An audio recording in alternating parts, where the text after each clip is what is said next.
You know, when you read something like Anna Karenina, that first moment between Anna and Vronsky, Hmm. there's this spark. It's electric. Absolutely. Or think about Gatsby staring at that green light across the bay. Right. That incredible longing in The Great Gatsby. These stories, they capture something so powerful about love. They really do. But what is it? What makes love so captivating, so sometimes so confusing? That's exactly what we're diving into today. We want to unpack the three sort of building blocks Sternberg identified: intimacy, passion, and what he calls decision commitment. Intimacy, passion, and commitment. Okay. We'll look at what each one actually means, how they, interact, and how different mixes of them create all the different kinds of love we see in fiction and, well, in our own lives too. Okay, three core elements. Let's start with the first one, intimacy. What does Sternberg mean by that? Is it just like being close? It's definitely about closeness, yes, but it's more specific. It's those feelings of warmth, connection, feeling bonded with someone. Sternberg calls it the warm component. Born component. Okay. And it comes mainly from emotional investment. He lists things like wanting what's best for the other person, feeling happy with them, respecting them, knowing you can count on them, mutual understanding, sharing things about yourself, giving and getting emotional support, that sort of thing. You don't need all of those things, though, right? No, not necessarily, but they all contribute to that overall feeling of intimacy, that deep connection. Got it. It's that feeling you get with someone where you just click, feel safe, understood. Yeah. Okay. So what about point two on the triangle passion? That sounds more like the fireworks. Exactly. Passion covers the drives that lead to romance, physical attraction, sexual intimacy. It's the hot component. Definitely hot. It's fueled by motivation, by arousal, both psychological and, physical. And while sex is often a big part of it, Sternberg notes other needs can fuel passion too.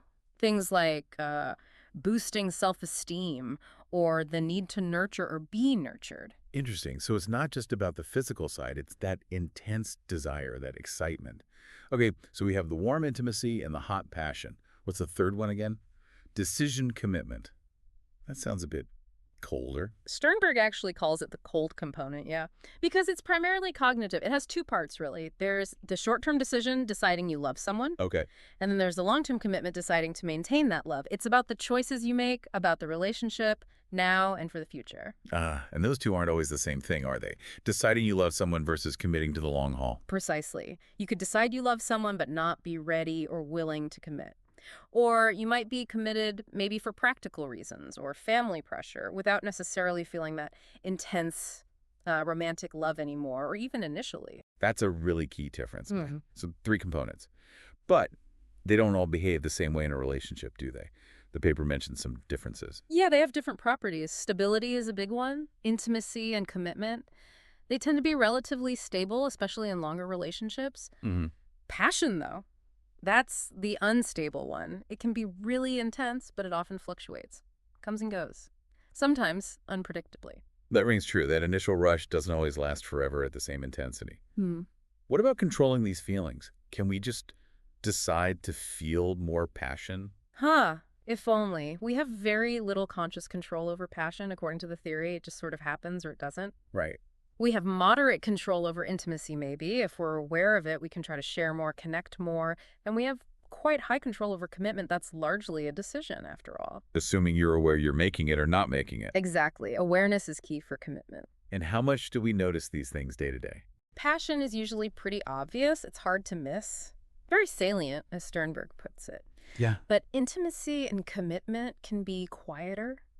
You might feel that comfortable closeness of intimacy without really thinking about it constantly. And commitment, sometimes you only really become aware of its depth when it's tested. That makes sense. Uh, So do they play different roles depending on how long you've been together? Definitely. Think about a new romance. Passion is often sky high, right? Really? Yeah. Intimacy is probably developing, getting there, but maybe not super deep yet. And commitment, often quite low initially. Sure. But flip to a successful long-term relationship, intimacy and commitment are likely the big players. They're high. Passion might still be there, hopefully, but it's Yeah. probably moderated, maybe changed form a bit. It might have mellowed. Mellowed. That's a good word for it. Yeah. And these components show up in different kinds of love too, right? Like Yeah. loving a friend isn't the same as loving a partner. Exactly right.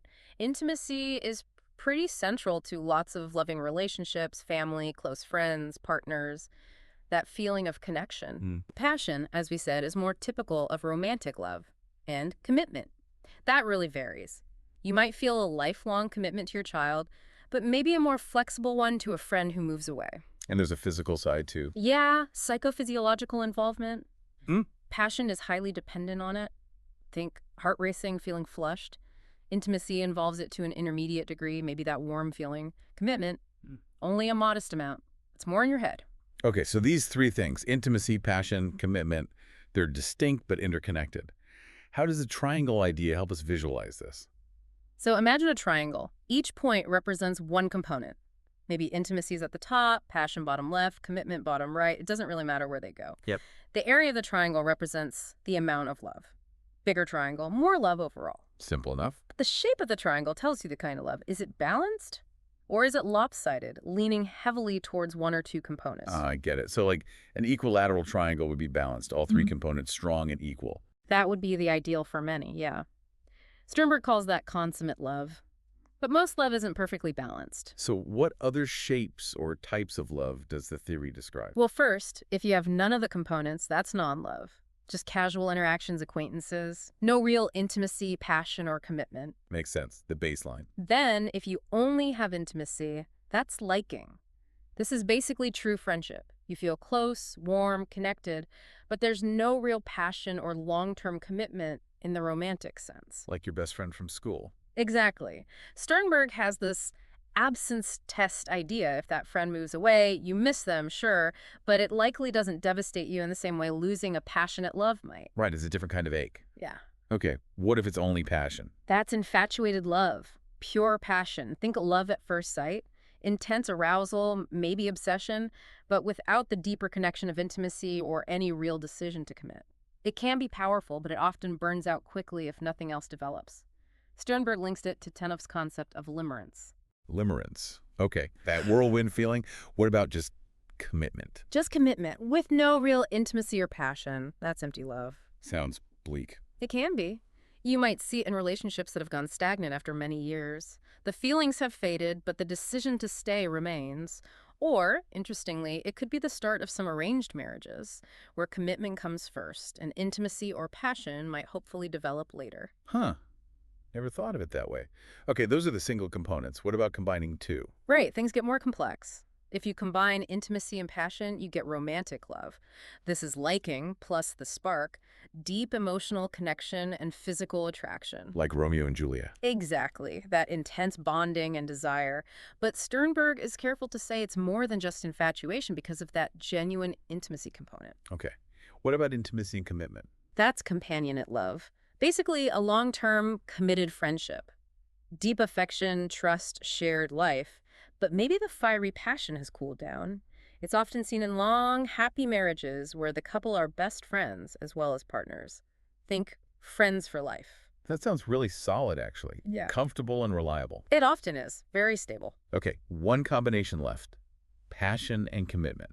Without the intimacy. That's fatuous love. Think of those whirlwind courtships where people get married after knowing each other for like a week. Hollywood style. Totally. There's intense passion and a quick decision to commit, but they haven't built up that deep, shared understanding, the intimacy. Sternberg suggests these are often high risk because without the stabilizing influence of intimacy, the commitment might crumble when the passion inevitably fluctuates. That makes a lot of sense. It needs that foundation. And finally, the one we mentioned earlier, all three together, intimacy, passion, and commitment. That's consummate love. A whole package. The complete form. What many people strive for, especially in romantic relationships, but Sternberg adds a crucial caveat. Which is? Achieving it is one thing. Maintaining it is much harder, like keeping weight off after dieting. It requires ongoing effort on all three fronts. A constant balancing act, almost. He also mentioned parental love. Yeah, he suggests that the love a parent feels for a child can often be a good example of consummate love, deep intimacy, fierce protective passion in a broader sense, and unwavering commitment. That's a really powerful framework. It maps so well onto different relationships we see or experience, but You said earlier it gets even more complex. Something about multiple triangles. Ah, yes. Yeah. It's not just one triangle. First, we all have our real triangle, how our relationship actually is right now, the balance of the three components. Okay. And then we have our ideal triangle, how we wish the relationship was, the balance we desire. And surprise, surprise, the more overlap there is between your real and ideal triangles, the happier you tend to be. Makes sense if what you have matches what you want. Exactly. Then you have to consider both people in the relationship. There's your triangle, self-triangle, and then there's how you perceive your partner's triangle, other triangle. Right, because they might feel differently. They might, and satisfaction is often higher when both partners' triangles are reasonably similar, when you're kind of on the same page about the mix of intimacy, passion, and commitment. And there's another layer too. One more layer of perception, how you think your partner perceives the relationship, your other perceived triangle. So many triangles. Wow. Okay. So it's about my reality, my ideal, my partner's reality as I see it, and how I think they see it. It's complex. It is. And Sternberg, with Michael Barnes, actually did research on this back in '85. They found that these overlaps really matter for relationship satisfaction. What was the key finding? One really strong predictor of satisfaction was the gap between how you perceive your partner feels about you versus how you ideally want your partner to feel about you. The smaller that gap, the happier people were. Yeah, feels intuitively right. Wanting to feel loved the way you want to be loved. Precisely. It's fundamental. Okay, so we've got the feelings, the decisions, the perceptions, but love isn't just internal, right? We have to show it. Is that where the action triangle comes in? You got it. Sternberg stresses that expressing love through actions is crucial. It's not enough just to feel it. Actions speak louder than words. Sometimes, yes, and actions actually create a feedback loop. Acting lovingly can reinforce your own feelings of love. Huh. Interesting. And even more importantly, your actions directly affect your partner's feelings and their actions in return. It can become this positive, reinforcing cycle, or sadly, a negative one if the actions aren't there. So what kind of actions are we talking about for each component? Well, for intimacy, it could be things like really listening, sharing your feelings, offering support when they're down. For passion, it might be physical touch, romantic gestures, expressing desire. For commitment, it could be talking about the future, making sacrifices for the relationship, simply being reliable and sticking around through tough times. The message seems to be, don't just assume they know, show them. Exactly. Even the greatest love, Sternberg warns, can wither and die without active expression. Okay, powerful point. Now, you also mentioned that these components change over the course of a relationship. They don't stay static. Right, they have typical, though not inevitable, trajectories. Let's take intimacy. Drawing on Ellen Burscheid's work, the felt intensity of intimacy might actually decrease a bit over time. Decrease. That sounds bad. Not necessarily bad, just Yeah. different. As uncertainty reduces and you become more bonded and familiar, that constant feeling of intense connection might become less noticeable day to day. It becomes more latent, sort of underground. Latent intimacy. Okay. But it's still there. Yeah. Burscheid talks about interruptions like a brief separation or a crisis suddenly making you acutely aware of how deep that latent intimacy actually is. You realize how much you rely on that connection when it's threatened or absent. You don't know what you've got till it's almost gone. Kind of like that, yeah. What about passion's journey over time? We touched on this. It fades. It often habituates, yeah. Based on Solomon's opponent process theory, passion tends to surge quickly early on, that big rush. But our systems tend to adapt. The intensity often levels off or decreases over time. So you don't get that same hit. Right. And because it was so intense initially, its loss can sometimes feel like withdrawal, which connects to that idea some researchers like Peel and Brodsky explored love, or at least that intense, passionate phase, having addictive qualities. Wow. Okay, so passion habituates. What about commitment? Does that just go up and up? In successful relationships, it often follows an S-shaped curve. Starts low, increases gradually, and then often speeds up as the couple becomes more serious and plans a future. It plateaus at a high level. An S curve. Yep. But of course, in relationships that falter or end, commitment might level off much lower or even start to decline. So each component has its own kind of life cycle within the relationship. Pretty much. And understanding these different paths helps explain why relationships feel so dynamic, always changing. And this whole framework, it sheds light on lots of common relationship phenomena, doesn't it? It really does. Like why initial attraction often hinges on looks. Passion develops quickest, often based on that physical spark. Right. Why getting physiologically aroused, maybe from exercise or even fear, Yeah. can sometimes make someone seem more attractive. That feeds the passion component. The old shaky bridge experiment. Exactly. Or why playing hard to get sometimes works. Reactance theory suggests obstacles can fuel desire again, passion. Why is similarity important? Likely leads to more overlap in the intimacy and commitment areas, maybe shared values and understanding. Why does just being around someone more make you like them more? The exposure effect fosters that sense of connection, builds intimacy. Okay, connects a lot of dots. Yeah, and it explains why maintaining that initial romantic love phase is so hard. Long-term passion tends to decrease naturally. Why opening up gradually, social penetration, builds closeness. Right. That is building intimacy. Why is communication so vital? It underpins intimacy. And sadly, why divorce is so common. It highlights the challenge, right? Sustaining all three components, intimacy, passion, and commitment over decades through all of life's changes. It's genuinely difficult work. So, given all that, does the theory offer any clues on how to do that work? How to sustain the components? It offers some directions, yeah. For intimacy, the key seems to be fighting stagnation. Keep things fresh.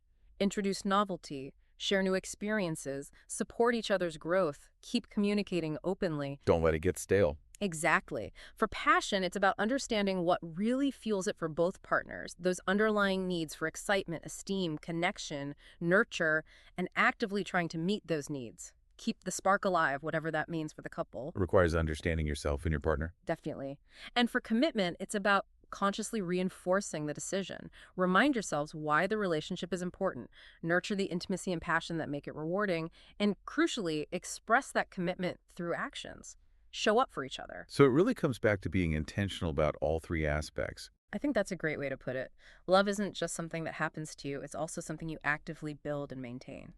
This triangular theory, it really does take this huge, complex thing we call love Yeah. and gives us a way to, well, sort of map it out.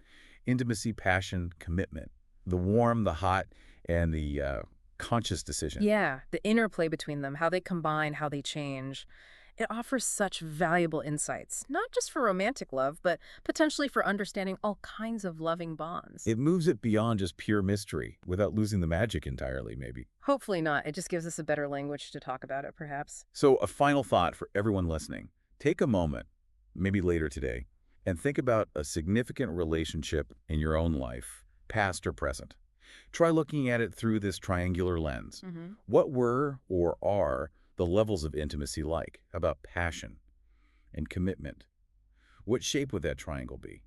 Balanced, lopsided? And what might that shape tell you about the relationship story? Its past, its present, maybe even its future. It's a fascinating exercise. Yeah. And definitely check out Sternberg's original work if you want to dive even deeper. There's a lot there. There really is. Thank you so much for joining us for this deep dive today.